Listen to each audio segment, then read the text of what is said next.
Hey, everybody. Welcome to this episode. I guess it's not really an episode. This video highlighting some of the webinars that we do that are free of charge at sitchradio.com. You can also find a complete listing on the events tab at accountables.network. Those links will be in the show notes below. So, this is a compilation that's been put together, and I'm going to kind of walk you through what the videos are going to be discussing. So, here we go. Today, we're going to discuss podcasting and what sort of steps beginning podcasts need to take. I want to first talk about what makes podcasting different from a YouTube video such as this, and that is the RSS feed. That syndicates your show across 30 plus podcast players. So, this little symbol here, the RSS, the little orange symbol, is what makes a podcast a podcast. Podcast can be video, audio, or both. But this RSS technology, which stands for really simple syndication, is what makes a podcast a podcast. And basically, it is an XML file that automatically gets updated when we upload a new episode to our hosting provider. So we upload an episode, it adds a block of code that says title, description, all your links, metadata for search engines, and all the podcast players like iTunes will look at this RSS feed every 20 to 60 minutes to see if there's anything new. If there is, then they'll present that in their player for the people who follow and or discover your show. So you should be able to see a screen with a bunch of code on it now. Yeah. This is what an RSS file looks like. So all of this up here is about the show. Then this begins an episode block. So every time a new episode gets published, the system writes a block, and then this RSS feed is retrieved by all the podcast players because there's a new block of information, a new episode. So you really don't have to touch this at all. So now that we know what makes podcasts so unique, we can now discuss how to make a podcast. Before you spend a dime, think about what it is you want to talk about and discuss on your show. I highly encourage you, don't think about title, don't think about description. Go to iTunes, look at the categories that you feel your show may fit in. See what titles people are using for their show. See what titles they're using for their last 5 or 10 episodes. How is their show described? Then take a look at their art. Typically, you'll see artwork in a category pretty similar to the next. We want our artwork to stand out and be a little different than the norm within that category. And then how crowded is that category? Religion and comedy, they're very crowded categories right now. However, there's an audience for everybody. Don't let that discourage you if you want to go down that road. But know this, it's going to take you a little extra work to get discovered within that category because it is crowded. Okay. Once you have this information, go ahead and start thinking about your title.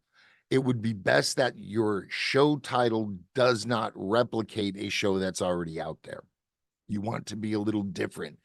You want your show title to be descriptive enough so if I read Financial Talk with Bill, I know we're going to be talking about finance right off the bat. And then the description should reinforce or elaborate on that title. Shows that are vague, people are more apt to pass by them when they're looking for new content to listen to. Ensure your cover art reflects that title, maybe a tagline, and I encourage you to put your face or the host's face on that cover art. This allows the audience to put a face to the voice and is going to facilitate that bond much quicker. The audience is going to feel that they know you, especially over time if you're hosting a show, to the point you'll get recognized out in the public. We see this numerous occasions. Hosts are coming in. Somebody said, "Hey, I listened to your podcast." Happened to my wife. She was walking into the mall and a fan found her, but it's a cool experience for them. It's a motivating experience for the host because we're getting that social proof. When somebody recognizes you and all they've heard was your voice and seen a picture of you, it's a cool thing. How is your title, description, art going to differ? We talked about art, look, feel, colors. Step back and think about this from a branding perspective. If you're going to create a show to strengthen your personal brand first and foremost, that's the number one goal, then you're going to want colors and fonts to look and feel like they would say on LinkedIn if it's a professional business type show. If that's where your crowd is, then maybe we start to change up our banner on our LinkedIn profile and our cover photo to match what's going on in the podcast. Now, people might see your posts in the feed and go, oh, wait, I know that person. I've seen that image, and connect the dots a little quicker. So think of that. If this is going to strictly be a business show, ensure that artwork is similar enough to the website artwork for the business so people will feel comfortable leaving a podcast platform, going to your website, and visually knowing that they're in the same place. This is the right place I want to be because I clicked that link. Artwork's the same, imagery's the same, fonts are the same. It gives people a comfort level and they're more apt to interact and engage with you. Once you figured out what exactly you want your podcast to be and have inspiration from others, you can think about your social media presence for your podcast. Social media. Part of the pre-production process we use is we actually work with our hosts or production teams. What is the value statement for this show? What is the mission statement for this show? Now, this is all internal facing. The public will never see these documents unless you want them to.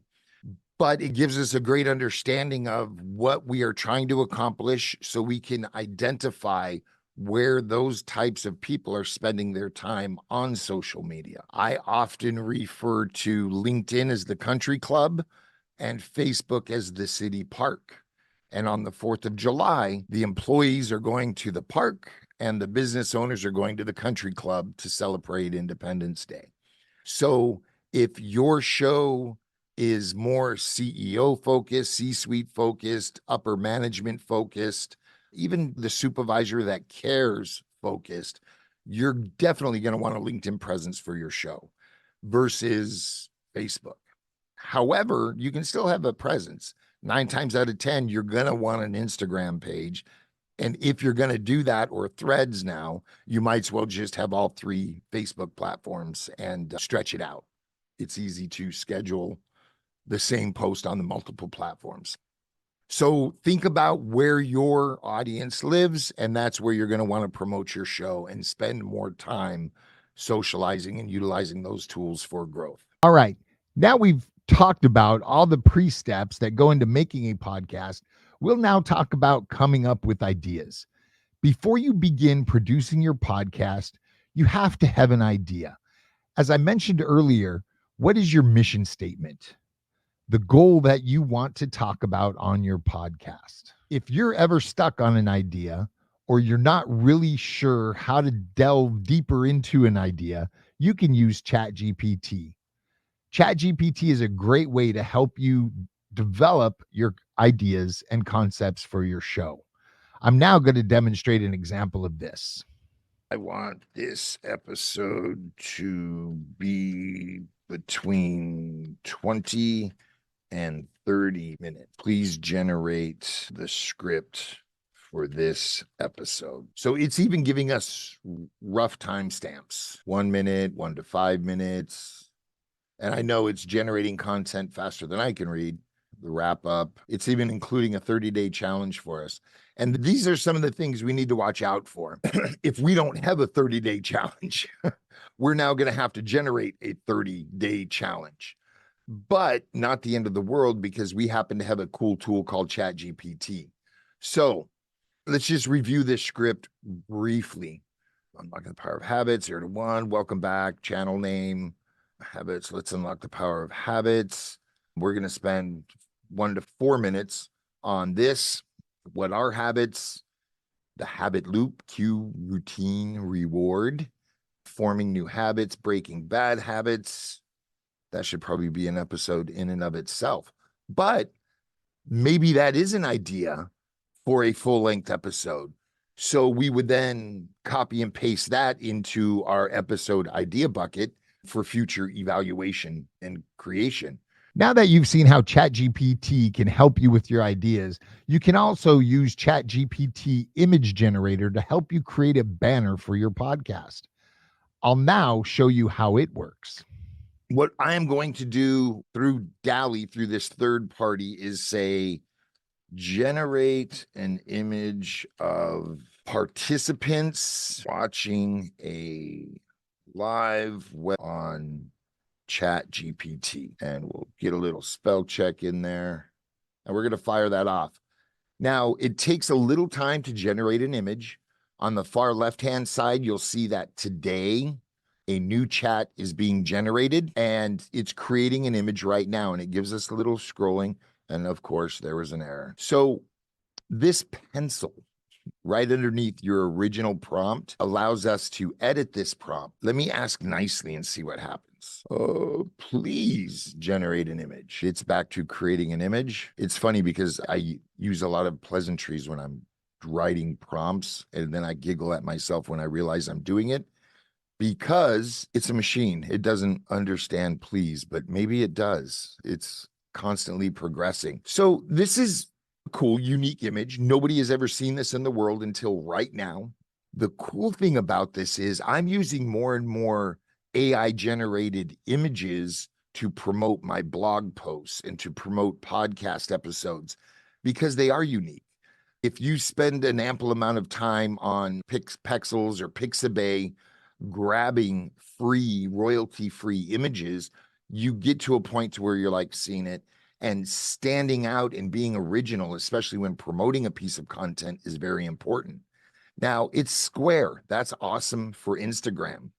This is something I've never done, so we're going to learn together here.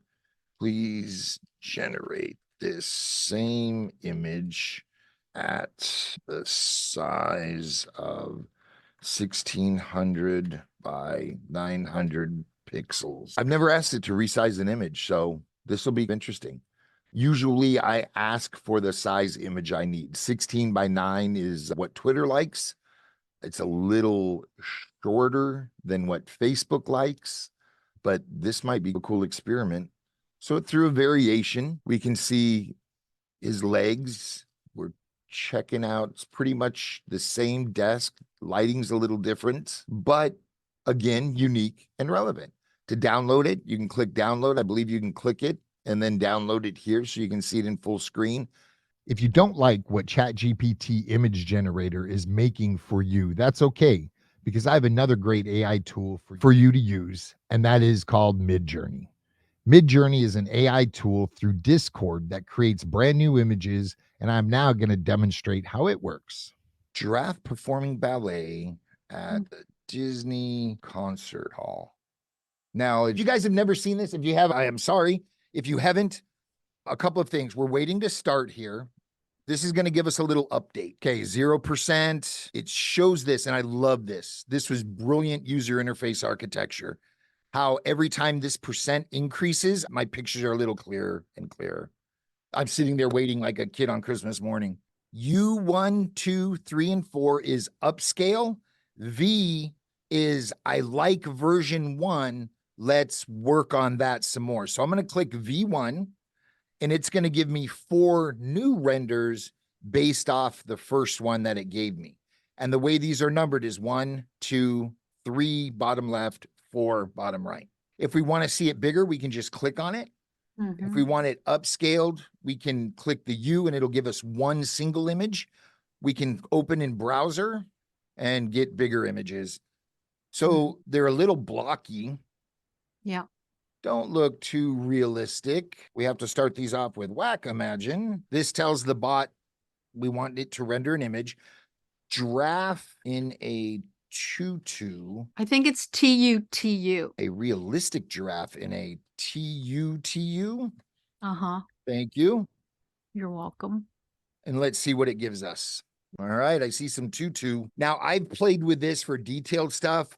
I want photorealistic in this aspect ratio using a Canon Mark III with this 50 millimeter lens. And it's amazing at what some of the stuff is it will give back. Oh, wow. That's pretty good. Yeah. The cool thing here is if you're writing about giraffes and the ballet, these are images nobody's ever seen. These are images you cannot copyright.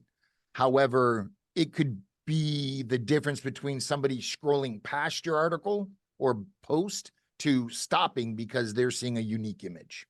Microphones and microphone accessories are essential to helping your podcast go the distance. If you have a bad microphone, you won't have a good podcast. Here are some microphone examples, as well as some microphone accessories we use here at Sitch Radio.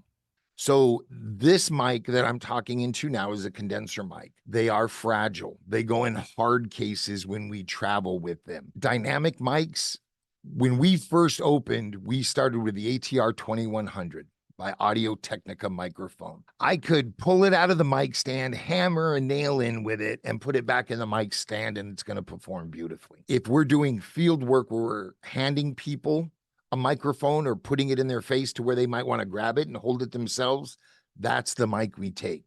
Because if it gets dropped or abused at all, odds are it's still going to work. Studio environment, condenser mics; field environment, dynamic mics. Dynamic mics are less expensive. They don't make the ATR 2100 anymore. I think they're making the 2200 now. They're like $80, to where condenser mics can range from $200 to $400 on a decent microphone. Ribbon mics are a whole nother story. Hopefully a podcaster will never spend the money on a ribbon mic to do a show. It's really unnecessary. We discussed the boom arm, which you can see here. You can see the microphone. We talked about the pop filter. Next to the pop filter, that KG looking thing, all that does is act as a shock absorber. So your microphone, when inserted into it, is held up by the, what's it called? The bungee cord, if you will.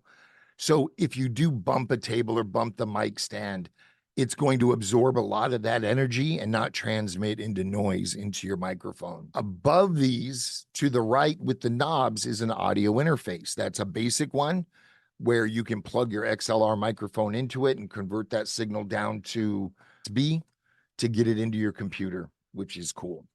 Next to that, the little black box that kind of looks like a EQ for a, not an EQ, what do they call them back in the day when everyone threw the big speakers in their car? Anyway, that's just a power supply. This microphone is actually a cloud lifter plugged into my audio interface. It needs a little boost to get decent audio from the mic to the audio interface. So again, if you go with the Shure S7B, I think it is now, it's XLR and or USB. So you have some options there. But this is some of the basic audio equipment that you'll see in a podcast production environment. Now that we've discussed microphones and microphone accessories, let's talk about sound treatment, because it's just as important. You want to make sure the environment that you're in is going to help your sound stand out. Sound treatment. Everyone can see these octagon panels. This is a form of sound treatment. These things aren't great. They're really inexpensive, but I don't do any high-end recording in here. I do webinars and meetings in here. But just having these on the wall deadens the bounce my voice is having, so you're not getting echo, if any. On stage, we have a 2-inch conical foam baffle throughout most of it. We have sound absorbing curtains over the windows. We run, one of our walls is close to a street, so we actually have a second layer of curtain that covers the entire wall. That's sound deadening. So at the end of the day, a fire truck can go by with sirens on. We can hear it, but our equipment's tuned not to even pick it up, which saves us a lot of time in production and post-production.